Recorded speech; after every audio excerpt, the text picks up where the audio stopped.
Hello friends, welcome back to my channel gain brain with Himanshi Rishi. And आज के इस video में हम डिस्कस करेंगे बहुत ही इंपॉर्टेंट क्वेश्चंस जो कि रहने वाले हैं लिटरेचर पार्ट से और राइटिंग कॉम्पोजिशन से। सो बेसिकली एक प्रैक्टिस सेट होने वाला है, प्रैक्टिस सेट नंबर 6। इससे पहले हम 5 प्रैक्टिस सेट्स और भी कर चुके हैं जिसमें हमने लिटरेचर, ग्रामर सब डिस्कस किया है। सो बेसिकली इस वीडियो में आपको बहुत इंपॉर्टेंट क्वेश्चंस देखने को मिलेंगे लिटरेचर सेक्शन से और राइटिंग सेक्शन से भी। सो इस वीडियो से आप ज़रूर एंड तक बने रहिएगा so that you don't miss on to any important thing और एनी इंपॉर्टेंट क्वेश्चन। सो जो फर्स्ट बहुत इंपॉर्टेंट क्वेश्चन रहने वाला है वो रहने वाला है नोवेल से। Who is known as the father of English novel. हम इससे पहले फादर ऑफ इंग्लिश पोइट्री पढ़ चुके हैं। फादर ऑफ इंग्लिश पोइट्री किसे कहा गया है? चौसर को। अब यहाँ पे बोला है फादर ऑफ इंग्लिश नॉवल किसे कहा गया है। हमारे पास 4 ऑप्शंस है, चौसर, हेनरी फिल्डरिंग, सर वॉल्टर स्कॉट या फिर थॉमस किड। सो जो इस क्वेश्चन का सही आंसर रहेगा वो रहेगा B option, that is Henry Fielding. So Henry Fielding को कहा गया है father of English novel. Then moving on to the next question, who has written Hamlet and his problems. Hamlet बहुत इंपॉर्टेंट प्ले है, किसका? हमें पता है, शेक्सपियर का। अब इस क्वेश्चन में पूछा गया है हैमलेट एंड हिज प्रॉब्लम्स किसने लिखा है। हैमलेट सबको पता है शेक्सपियर का है, जो भी लिटरेचर का स्टूडेंट है। इसके ऊपर एक मूवी भी बनी है हैदर, शाहिद कपूर की। But Hamlet and his problems किसने लिखा है वो हमें बताना है। 4 ऑप्शंस दिए गए हैं हमें, T.S. Eliot, Lord Byron, Matthew Arnold या फिर विलियम वर्ड्सवर्थ। सो जो इस क्वेश्चन का करेक्ट आंसर है वो है option A, that is T.S. Eliot. So Hamlet and his problems लिखा गया है T.S. एलियट द्वारा। आपको कई बार सिर्फ एलियट भी देखने को मिल सकता है। और एलियट का सबसे जाना माना या फिर सबसे इम्पॉर्टेंट वर्क कौन सा है, इससे भी क्वेश्चन आता है, वो है वेस्टलैंड। एक पोएम है, बहुत इम्पॉर्टेंट पोएम है। इस पोएम वेस्टलैंड की लास्ट लाइंस पूछ ली जाती है कि क्या है इस पोएम की लास्ट लाइंस। DSSB में बहुत क्वेश्चन रिपीट होता है, ठीक है। सो अगर आपको पता है वेस्टलैंड की क्या लास्ट लाइंस है वो आप मुझे ज़रूर कमेंट सेक्शन में बताइएगा, बिकॉज आपको पता होनी चाहिए अगर आप प्रिपेयर कर रहे हैं TGT इंग्लिश के लिए, HSSC स्क्रीनिंग के लिए। Next question, William Shakespeare belongs to which age. आपको सीधा ऐसे भी क्वेश्चन देखने को मिल सकता है। सो आपको हर एक जो इम्पोर्टेंट राइटर है या फिर जो इम्पोर्टेंट पोएट है उसका एरा का आइडिया होना चाहिए कि ये कौन से एरा या फिर कौन सी एज से बिलोंग करते हैं। सो विलियम शेक्सपियर जो बिलोंग करते हैं वो करते हैं एलिजाबेथन एज से। सो जो यहाँ पे करेक्ट आंसर रहेगा वो रहेगा ऑप्शन सी। रोमांटिक एज से भी बहुत ज़्यादा क्वेश्चंस आते हैं। लास्ट ईयर भी, not last year but last time जब HSSC TGT स्क्रीनिंग हुई थी तो वर्ड्सवर्थ से related, I mean basically romantic as से बहुत क्वेश्चंस देखने को मिले थे। सो रोमांटिक एज बहुत इम्पॉर्टेंट एज है, इसे अच्छे से प्रिपेयर करिएगा। मोर ओवर अगर आप चाहते हैं कि रोमांटिक एज के ऊपर मैं नेक्स्ट वीडियो लाऊं, मीन्स कि जिसमें हम सारे ही इम्पॉर्टेंट राइटर्स कवर कर लें रोमांटिक एज की, तो आप मुझे कमेंट सेक्शन में बताइएगा। नेक्स्ट वीडियो में हम बेसिकली एमिनेंट राइटर्स हैं रोमांटिक एज के, उसी से हम क्वेश्चंस डिस्कस करेंगे।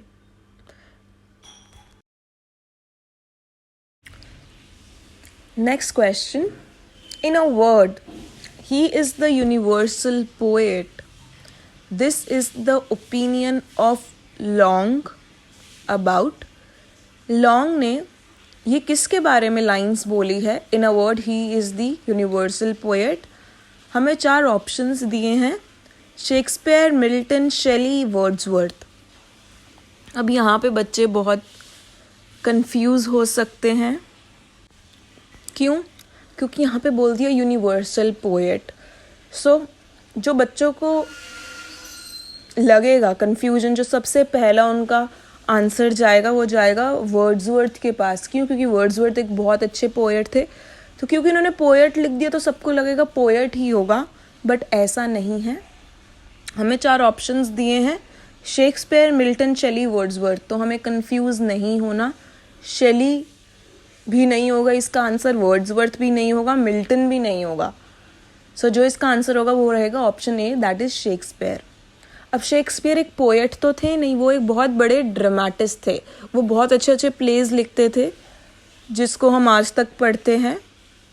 सो यहाँ पे हमें कंफ्यूज नहीं होना। लॉन्ग ने बोला है यूनिवर्सल पोएट शेक्सपियर को, ऑल्दो उन्होंने कोई पोएम्स वगैरह लॉन्ग नरेटिव पोएम्स लिखी हैं, बट बेसिकली 2 लिखी हैं, बट वो जाने जाते हैं अपने प्लेस की वजह से। सो यूनिवर्सल पोएट, बट फिर भी उन्हें ही माना जाता है, उन्हें ही कहा जाता है। किसके द्वारा? लॉन्ग द्वारा। Next question, which play of Shakespeare is in 3 parts? Shakespeare एक बहुत ही अच्छे ड्रामेटिस्ट थे, प्लेज लिखते थे। सो इनका एक जो प्ले है वो 3 पार्ट्स में है, और बहुत कन्फ्यूजन रहती है कि उनके कौन कौन से पार्ट्स है। सो पहले तो हमें उस प्ले का नाम बताना है कि कौन सा ऐसा प्ले है जो कि 3 पार्ट्स में है। हेनरी 6, हेनरी 8, हेनरी 4 या फिर रिचर्ड 3rd, ये सारे ही प्लेज के नाम हैं। बट जो प्ले 3 पार्ट्स में है वो है Henry 6। So here again the answer will be the A option. Now अब हम डिस्कस करेंगे कुछ इम्पॉर्टेंट क्वेश्चंस जो कि रहने वाले हैं इंडियन राइटर्स से। अगर आपने एचटेट का एग्ज़ाम ऑब्वियसली पास किया ही होगा, तो उसमें इंडियन राइटर्स से बहुत क्वेश्चंस हमें देखने को मिलते हैं। सो हमारे कौन कौन से एमिनेंट राइटर्स हैं, पहले हमें उसकी क्लैरिटी होनी चाहिए। विक्रम सेठ है, निज़िम इज़िकल है, और खुशवंत सिंह से भी एचटेट में क्वेश्चंस हर बारी देखने को मिलता है। देन अनीता देसाई है, कमला दास है, रस्किन बॉन्ड है। सो ये सारे बहुत ही ज़्यादा इम्पॉर्टेंट राइटर्स है। सो इसकी नॉलेज हमें होनी चाहिए। इन राइटर्स के इन्होंने क्या क्या वर्क लिखे हैं, हमें इसका आइडिया होना चाहिए। सो जो नेक्स्ट क्वेश्चन है वो है इज़िकल से। Next question, Ezekiel was awarded the Sahitya Academy Award for his poetry collection.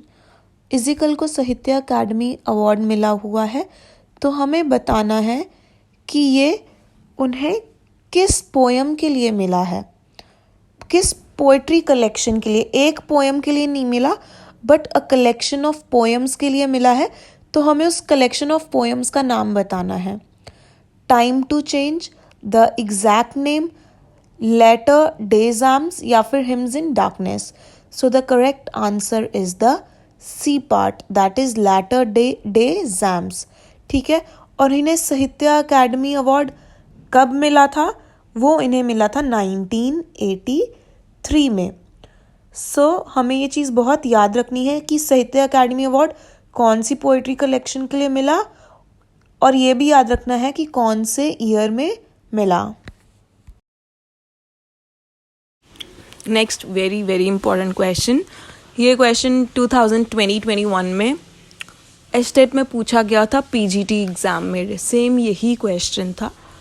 So question क्या है, which Indian author was the lawyer and MP and was also awarded Padma Bhushan and Padma Vibhushan Award. सो कौन से ऐसे writer थे, Indian author थे जो कि lawyer थे, जिन्हें पद्मा भूषण पद्मा विभूषण भी मिला था, और ये न्यूज़पेपर के एडिटर भी थे, आपको ये देखने को भी मिल सकता है, इन्होंने रेडियो में भी काम किया है। सो कौन से ऐसे इंडियन ऑथर थे? खुशवंत सिंह, अनीता देसाई, R.K. नारायण या फिर कमला दास। सो जो यहाँ पे करेक्ट आंसर रहेगा वो रहेगा option A, that is Khushwant Singh.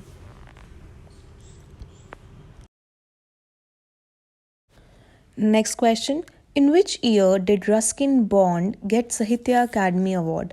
Ruskin Bond एक बहुत ही ज़्यादा important and famous Indian writer है।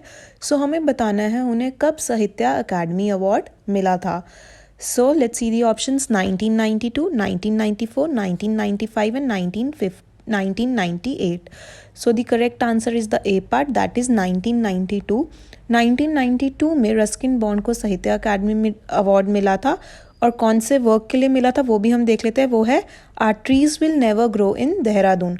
सो ये इनका बहुत ही इंपॉर्टेंट वर्क है जिसके लिए इन्हें साहित्य अकादमी अवार्ड मिला था इन 1992। तो आगे बढ़ने से पहले let me just tell you one thing. मुझे बहुत से एस्पिरेंट्स ने कल कमेंट सेक्शन में बोला कि आप HSSC TGT की मतलब जिसकी आप प्रैक्टिस करवा रहे हैं स्क्रीनिंग की, इसकी आप अलग से प्लेलिस्ट बना लीजिए।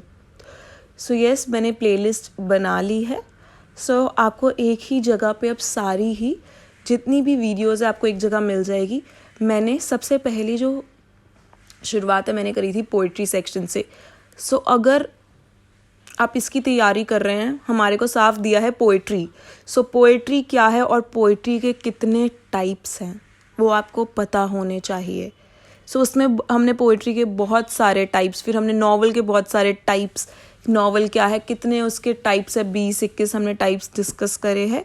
ऐसे ही फिर हमने प्रैक्टिस सेट्स है। सो आप उस प्लेलिस्ट से अब आपको सारी वीडियोस मिल जाएगी। मोर ओवर पेडागोजी की भी मेरी प्लेलिस्ट है KVS पेडागोजी के नाम से। सो आपको पता ही होगा, अगर आपने KVS का भी एग्ज़ाम दिया है, डिट्टो HSSC TGT स्क्रीन का पेडागोजी का जो भी सिलेबस है डिट्टो वो कॉपीड है word to word KVS pedagogy से। सो आपको पेडागोजी की अगर वीडियो चाहिए वो भी आपको मेरी प्लेलिस्ट में मिल जाएगी, और दोनों के ही मैंने लिंक्स डिस्क्रिप्शन बॉक्स में डाल दिए हैं। Next question, for which work did Anita Desai get Sahitya Akademi award? Anita Desai को इनमें से कौन से वर्क के लिए साहित्य अकादमी अवार्ड दिया गया था? So let's see the options, in custody, fire on the mountain, clear light of the day या फिर गेम्स एट ट्वाइलाइट। ये सारे ही बहुत ही इंपॉर्टेंट वर्क हैं अनीता देसाई के। चारों वर्क्स अनीता देसाई द्वारा ही लिखे गए हैं। So the correct answer is the B part, that is fire on the mountain. इनके लिए इन्हें साहित्य अकादमी अवार्ड दिया गया था। अब हम कुछ इम्पॉर्टेंट वर्क्स देख लेते हैं अनीता देसाई के, जो कि एग्ज़ाम में जिनसे क्वेश्चंस पूछे जाते हैं। बेसिकली इंडियन राइटर्स से इन डेप्थ बहुत ही कम चीज़ें पूछी जाती है। ज़्यादातर क्वेश्चंस ऐसे ही आते हैं कि हमें 4 ऑप्शंस दे दिए जाएंगे, हमें बताना है कौन सा वर्क इसने किस इंडियन राइटर ने लिखा है, या फिर which of the work has not been written by this author. तो ऐसे ही ज़्यादातर क्वेश्चंस आते हैं, या फिर हमें इन इंडियन राइटर्स की बर्थ डेट, डेथ डेट भी अच्छे से याद होनी चाहिए, और इम्पॉर्टेंट अवार्ड्स भी, जैसे साहित्य अकादमी अवार्ड हो गए या फिर पद्म भूषण या फिर पद्मा विभूषण। ठीक है, सो हम अब इनके इम्पॉर्टेंट वर्क्स देख लेते हैं। क्राई द पिकॉक इनका फर्स्ट नॉवल है जो कि लिखा गया था 1963 में। ये इनका बहुत इंपॉर्टेंट वर्क है अनीता देसाई का। क्राई द पिकॉक 1963 में इनका फर्स्ट नॉवल लिखा गया था। नेक्स्ट है द पिकॉक गार्डन जो कि लिखा गया था 1974। देन इनका वर्क है where shall we go this summer, this was written in 1975। Then fire on mountain 1977 जिसके लिए इन्हें साहित्य अकादमी अवार्ड मिला गया था। Then clear light of the day, ये भी बहुत इंपॉर्टेंट वर्क है इनका जो कि लिखा गया था 1980 में, और ये एक ऑटोबायोग्राफिकल नॉवल है। तो ऐसे भी क्वेश्चन पूछा जा सकता है कि अनीता देसाई का ऑटोबायोग्राफिकल नॉवल कौन सा है। So it is clear light of the day. The village by sea भी इनका इंपॉर्टेंट नॉवल है। देन इनके 3 ऐसे वर्क्स हैं जो कि बुकर प्राइज़ के लिए शॉर्ट लिस्टेड हुए थे, बट इन्हें बुकर प्राइज़ मिला नहीं था। ठीक है, इनकी बेटी को ज़रूर बुकर प्राइज़ मिला है, किरण देसाई इनकी बेटी थी, तो इन्हें ज़रूर बुकर प्राइज़ मिला है, बट इन्हें 3 बार इनका वर्क शॉर्ट लिस्ट ज़रूर हुआ है बट इन्हें नहीं मिला। तो देख लेते हैं कौन सा वर्क इनका शॉर्ट लिस्टेड हो रखा है बुकर प्राइज़ के लिए। Clear light of the day, in custody and fasting feasting. हमें इन तीनों ही वर्क्स के पब्लिशिंग डेट अच्छे से याद होने चाहिए क्योंकि ये तीनों ही बहुत ज़्यादा इम्पॉर्टेंट वर्क्स हैं अनीता देसाई के। Next question, the blue umbrella is a famous work by which author. एक बहुत ही इम्पॉर्टेंट वर्क है द ब्लू अम्ब्रेला। ये किसके द्वारा लिखा गया है? Let's see the options. Khushwant Singh, Anita Desai, R K Narayan या फिर Ruskin Bond. The correct answer is the D part, that is Ruskin Bond द्वारा ये लिखा गया है वर्क द ब्लू अम्ब्रेला। और कौन सी ईयर में? 1974 में। अब हम कुछ इम्पॉर्टेंट वर्क्स देख लेते हैं रस्किन बॉन्ड के, बिकॉज इंडियन राइटर्स का जैसे मैंने अभी बताया आपको थोड़ी देर पहले ही, ज़्यादातर वर्क्स के नेम पूछे जाते हैं कि ये वर्क किसने लिखा है या फिर इनमें से ये वर्क किसका नहीं है। ऐसे क्वेश्चंस इंडियन राइटर्स से ज़्यादा आते हैं। सो हमें इम्पॉर्टेंट वर्क सभी इंडियन राइटर्स के पता होने चाहिए। सो रस्किन बॉन्ड का जो फर्स्ट वर्क है वो है the room on the roof, और ये कब लिखा गया है? 1956 में, और ये इनका फर्स्ट और ऑटोबायोग्राफिकल नॉवल है। सो आप देखिए ये कितना इम्पॉर्टेंट वर्क है। इसी एक वर्क से कितने सारे क्वेश्चंस बन सकते हैं। और इस वर्क का एक बहुत ही इम्पॉर्टेंट कैरेक्टर है जिससे बहुत बार क्वेश्चन पूछा जाता है। उस कैरेक्टर का नाम है रस्टी, RUSTY, रस्टी, जो कि एक 16 साल का बच्चा है इस नॉवल में the room on the roof का। ठीक है, तो ये भी क्वेश्चन पूछा जाता है बार बार कि रस्टी फेमस कैरेक्टर किसका है? तो रस्किन बॉन्ड का है। ठीक है, कौन सी नॉवल में उन्होंने ये इसका जिक्र किया इस नॉवल का? तो the room on the roof में, और इनका फर्स्ट ऑटोबायोग्राफिकल नॉवल है। ठीक है, फर्स्ट नॉवल है which is autobiographical in nature. Then इनके आगे के वर्क्स देखते हैं। दूसरा इनका काम है the eyes have it, then Delhi is not far, the cherry tree, the last tiger, the cherry tree, the last tiger, ये बहुत इंपॉर्टेंट वर्क्स है। Then the blue umbrella, angry river भी एक इम्पॉर्टेंट वर्क है जो कि चिल्ड्रंस का novel है। ठीक है, बच्चों का नॉवल है। Dust on the mountains, ghost stories from Raj and island of trees. तो ये सारे ही इंपॉर्टेंट वर्क्स है किसके? रस्किन बॉन्ड के। Next question, the imaginary town Malgudi is located in. एक फिक्शनल टाउन है मालगुडी, किसके द्वारा बनाया हुआ? आर के नारायण द्वारा बनाया हुआ। और ये कहाँ पे स्थित है, ये कहाँ पे लोकेटेड है, वो हमें बताना है। वेल ये असलियत में वहाँ पे लोकेटेड नहीं है, मैं आपको बता दूँ, ये this is just an imaginary town. ठीक है, तो ये हमें बताना है उन्होंने ये इमेजिनरी टाउन कौन सी जगह के अंदर बनाया है। Let's see the options. A option Hyderabad, B Madhya Pradesh, C Punjab and D Mysore. So the correct option is the D part, that is Mysore. ये जो उनका टाउन है मैसूर में इन्होंने लोकेट किया है। किसने? आर के नारायण ने। नेक्स्ट वेरी इंपॉर्टेंट क्वेश्चन, ये भी बार बार रिपीट होता है एग्जाम्स में। What was Galsworthy's pen name? Galsworthy का पेन नेम क्या था? पेन नेम की जगह आपको सूडोनिम भी वर्ड देखने को मिल सकता है।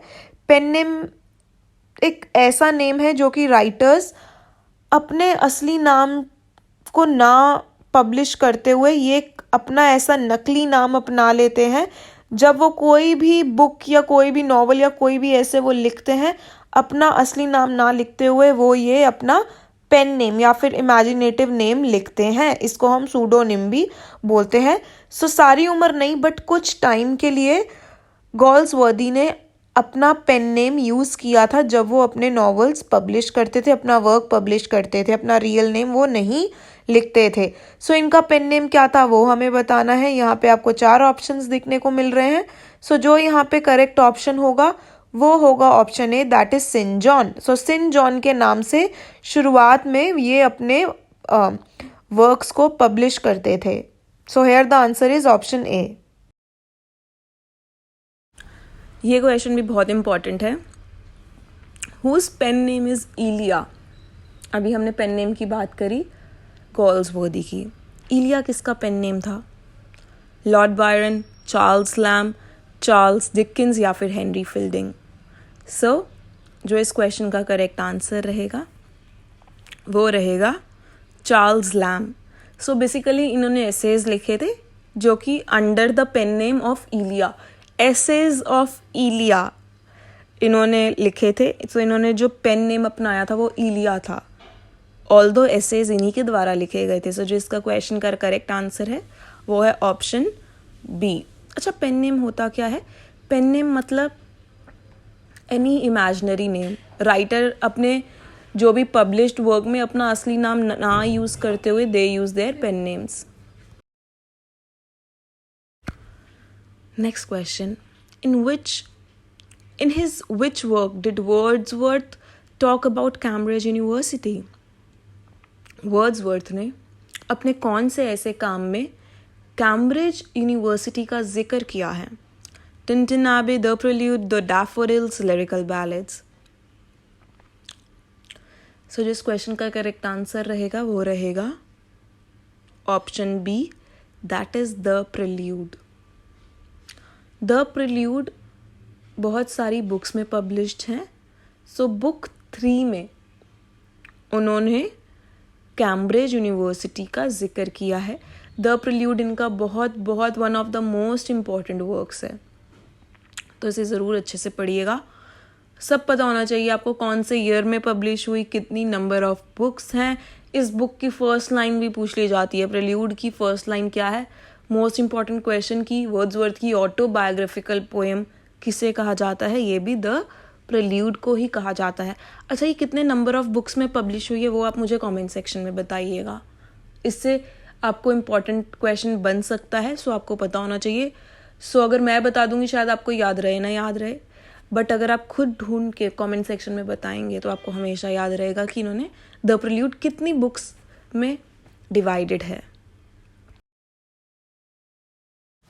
Next question, I read in various chambers, practiced almost not at all, and disliked my profession thoroughly.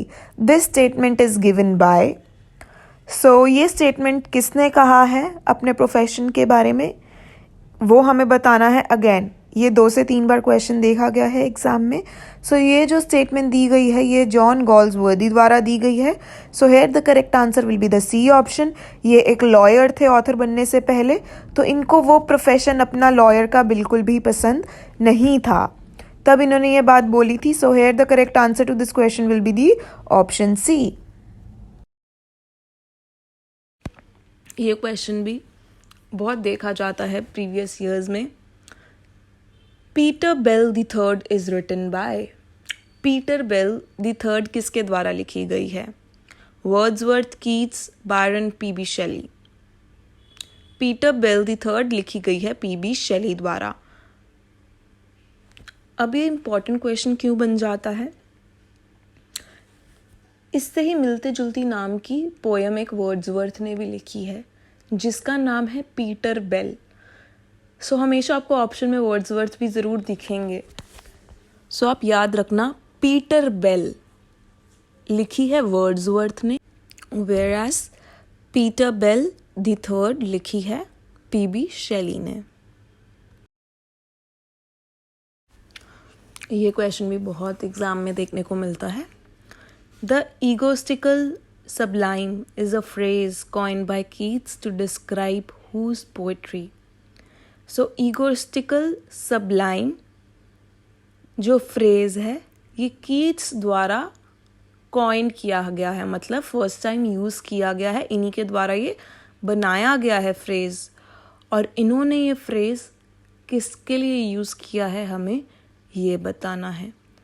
Coleridge, PB Shelley, Wordsworth या फिर बायरन। सो इगोस्टिकल सबलाइम कहा गया है वर्ड्सवर्थ को। क्वेश्चन ऐसे भी पूछा जाता है कि ये टर्म कॉइंड किसने किया है? सो इसका क्या आंसर होगा? कीट्स ने। कीट्स ने बोला है इगोस्टिकल सबलाइम वर्ड्सवर्थ को, ये बस हमें ध्यान रखना है। अब हमारे राइटिंग सेक्शन से क्वेश्चन स्टार्ट हो गए हैं। Next question, dash advertisements are written by a person looking for tenants for his or her property. कल मैं एक वीडियो लेकर आई थी जो कि था एडवर्टिजमेंट पे। बहुत से एस्पिरेंट्स ने कमेंट सेक्शन में बोला था कि मैम एडवर्टिजमेंट पे का वीडियो लाइए। सो इसलिए कल मैंने सिर्फ एडवर्टिजमेंट पे ही पूरी की पूरी वीडियो बनाई और उसके अंदर जितने भी पॉसिबल क्वेश्चंस थे उसको मैंने थ्रू थियोरिटिकल पर्सपेक्टिव के हिसाब से समझाया, टाइप्स और उनके क्या कैरेक्टरिस्टिक्स है, everything of N advertisement. So I don't think अब एडवर्टीजमेंट से क्वेश्चन किसी का भी गलत होना चाहिए अगर आपने वो वीडियो देखी है। अगर वीडियो नहीं देखी उसका लिंक भी मैंने डिस्क्रिप्शन बॉक्स में डाल दिया है, please do watch that as well. So basically इस क्वेश्चन में हमसे पूछा गया है कि ऐसी कौन सी टाइप की एडवर्टीजमेंट है जिसके अंदर कोई व्यक्ति टेनेंट ढूंढ रहा है अपने प्रॉपर्टी के लिए। टेनेंट मतलब किराएदार, ठीक है, कोई व्यक्ति अपने घर के लिए किराएदार ढूंढ रहा है। अब उसको किस टाइप की ऐड लगानी चाहिए ये हमने बहुत अच्छे से डिस्कस किया था। So options are situation vacant, to let, situation wanted या फिर none of the above. So जो इसका करेक्ट आंसर रहेगा वो रहेगा B, that is to let. To let का मतलब ही यही होता है प्रॉपर्टी से रिलेटेड, ठीक है।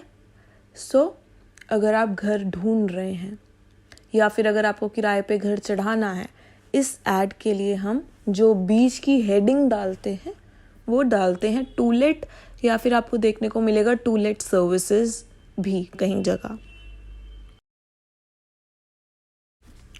Next question, dash type of advertisement can be seen on walls, flyers and billboards.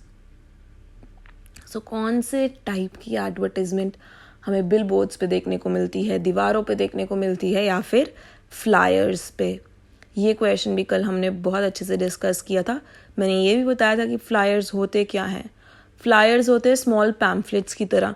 जैसे कि आप कहीं किसी इंस्टीट्यूशन से बाहर निकलो, आपने देखा होगा कि एक दो मतलब लोग खड़े रहते हैं, वो आपको कुछ पर्चे से देते हैं ना, that is what flyer is, ठीक है। आपके घर के नीचे भी आपने देखा होगा कोई न्यू रेस्टोरेंट खुला है तो आपको उसके भी पर्चे आपको दिखते होंगे अपने घर पे कई बार। सो फ्लायर कई बार न्यूज़पेपर के साथ भी फ्लायर्स हमें देखने को मिलते हैं। अगर आपके घर रोज़ न्यूज़पेपर आता है, सो महीने में एक आधी बार कोई पैम्फलेट भी उसके साथ दिख ही जाता है किसी चीज़ की एडवर्टीजमेंट, वो एडवर्टीजमेंट होती है। सो बेसिकली ये किस टाइप की एडवर्टीजमेंट में आएगा वो हमें बताना है। Classified ads, lost and found advertisements, normal advertisements या फिर commercial advertisements. So normal advertisement करके तो कोई टाइप होता ही नहीं। लॉस्ट एंड फाउंड एडवर्टीजमेंट एक पार्ट है या तो क्लासिफाइड का या फिर कमर्शियल का कैटेगरी का। So basically there are two types. So जो इसका आंसर होगा या तो क्लासिफाइड में से होगा या तो कमर्शियल में से। सो जो इस क्वेश्चन का करेक्ट आंसर रहेगा वो रहेगा commercial advertisement. So the correct answer will be the option D, that is commercial advertisement. हमने इसके बहुत सारे कैरेक्टरिस्टिक्स भी पढ़े थे कल, सो उसको मैं रिपीट नहीं करूँगी। Next question, in report writing the narration of the event is always written in। Report writing भी हमारा एक टॉपिक है, बहुत इंपॉर्टेंट क्वेश्चन है ये रिपोर्ट राइटिंग में से, कि रिपोर्ट राइटिंग जब भी हम लिखते हैं तो उसके अंदर हमें कौन से टेंस का यूज़ करना चाहिए। Present form, immediate past form, indefinite form, indefinite present form या फिर प्रेजेंट परफेक्ट फॉर्म। सो जो इस क्वेश्चन का आंसर रहेगा वो रहेगा immediate past form. Immediate past form अब ये कौन सा टेंस है? सिंपल लैंग्वेज में सिंपल पास्ट फॉर्म, ठीक है। So immediate past form, simple past form, they both are the same things. So आपको ऑप्शन में सिंपल पास्ट भी दिखता है। सो रिपोर्ट राइटिंग क्या होती है? आपने कोई इवेंट आपकी ऑर्गेनाइजेशन में हुआ या फिर स्कूल में टीचर्स को लिखनी होती है बहुत, स्कूल में कोई प्रोग्राम हुआ है। सो बेसिकली इंग्लिश टीचर को ही पकड़ते हैं, तो हम इंग्लिश की तैयारी कर रहे हैं तो हमें पता होना चाहिए। सो इंग्लिश टीचर को ही पकड़ते हैं कि मैडम जो कल का फंक्शन था उसकी रिपोर्ट लिखिए। सो तब रिपोर्ट राइटिंग बेसिकली इवेंट्स के अगले दिन ही लिखी जाती है। सो बेसिकली ये past form, simple past form में होती है। चीफ गेस्ट्स अराइव, कैसे लिखेंगे? The chief guests of the events were this and this, they arrived at this time. So arrived क्या है? हम दे हैड अराइव्ड तो नहीं लिख रहे, दे वर अराइविंग तो नहीं लिख रहे। So they arrived, simple past form है ना। So report writing simple past form में लिखी जाती है। अच्छा, अगर आपको ये वीडियो पसंद आ रही है so please do not forget to hit the like button. Comment section में ज़रूर बताइएगा आपको ये वीडियोस कैसी लगी. मुझे बहुत बहुत अच्छा लगता है आपके कमेंट्स पढ़ के. It always motivates me to do better, to make more videos and to grow. So मैं सभी के कमेंट्स पढ़ती हूँ and it actually gives me a smile on my face. So please ज़रूर बताइएगा आपको ये वीडियो कैसी लगी. अगर यूज़फुल लगती है तो ज़रूर लाइक भी करिएगा. Next 21 question. In letter writing, replying to inquiries come under the category of. So letter writing सबसे ज़्यादा जो आपको क्वेश्चन देखने को मिलेंगे ना वो आपको लेटर राइटिंग से ही दिखेंगे, कॉम्पोजिशन से, क्योंकि इसके बहुत टाइप्स है. अगर आप चाहते हैं मैं सिर्फ एक वीडियो लेटर राइटिंग पे ही लाऊं, क्योंकि बहुत बहुत वास्ट टॉपिक है लेटर राइटिंग, तो आप मुझे बताइएगा. सिर्फ मैं एक वीडियो इस पे ही लेकर आऊँगी जैसे एडवर्टीजमेंट पे लेकर आई. So in letter writing, replying to inquiries come under the category of. So बहुत तरीके के letters होते हैं. Reply, placing order, letter to editor. So जो हम reply करते हैं inquiries को, किसी की inquiry आई है अगर हम उसको reply कर रहे हैं letter के through, वो कौन से type का होगा? Official letter, letter to editor, business letter, informal letter. अब जो बच्चे हैं ना वो confuse होंगे ऑप्शन A और C में, ऑफिशियल लेटर और बिजनेस लेटर में. बट जो यहाँ पे करेक्ट आंसर रहेगा वो रहेगा option A, that is official letter. ठीक है, अगर हम किसी की इंक्वायरी को रिप्लाई कर रहे हैं तो ये ऑफिशियल लेटर की कैटेगरी में आएगा. और बिजनेस लेटर क्यों नहीं होगा? बिकॉज बिजनेस लेटर भी तो ऑफिशियल लेटर ही तो है ना. सो here the correct answer will be the A option. Next question. Letter to the editor are written to newspaper, school, college, club. So letter to editor किस में लिखा जाता है? किसको एडिटर किसका होता है? न्यूज़पेपर का होता है. सो ऑब्वियसली हम लेटर टू एडिटर न्यूज़पेपर के लिए ही यूज़ करते हैं. So again answer A will be the option A. Next question. While writing articles, where should the writer mention his or her name? अगर आपने पढ़ा है आर्टिकल में हम ज़रूर अपना नाम डालते हैं, मतलब जो राइटर है वो ज़रूर अपना नाम लिखता है कि आर्टिकल किसके द्वारा लिखा गया. अब ये नहीं कि वो अपना नाम कहीं भी लिख देगा. जैसे एक लेटर का फॉर्मेट होता है, आर्टिकल का उतना बड़ा फॉर्मेट नहीं होता, बट हाँ होता ज़रूर है कि किधर वो अपना नाम लिखता है. So at the top, at the end, both A and B, या फिर none of these. So here the correct answer will be the A option, that is at the top. और at the top पे चलो ठीक लिख दिया, but कहाँ पे? हेडिंग के ऊपर, हेडिंग के नीचे.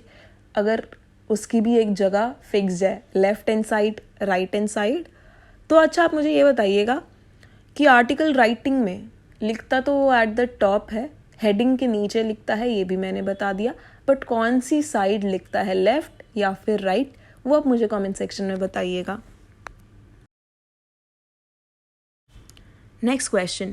What is the full form of CC in email writing? हम emails भेजते हैं, उसमें आपने देखा होगा सबसे पहला ऑप्शन होता है टू, जिससे आप भेजना चाहते हैं. उसके नीचे आता है CC, फिर आता है BCC.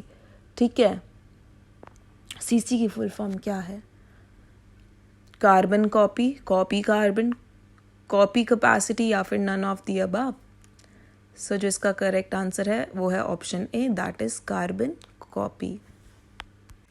सो इस वीडियो में बस इतना ही था. अगर आपको ये वीडियो पसंद आई हो प्लीज़ इसे ज़रूर लाइक करिएगा, शेयर करिएगा, कमेंट करिएगा, और please do subscribe it as well my channel. Don't forget to hit the bell button, and thank you so much for watching the video. Have a good day.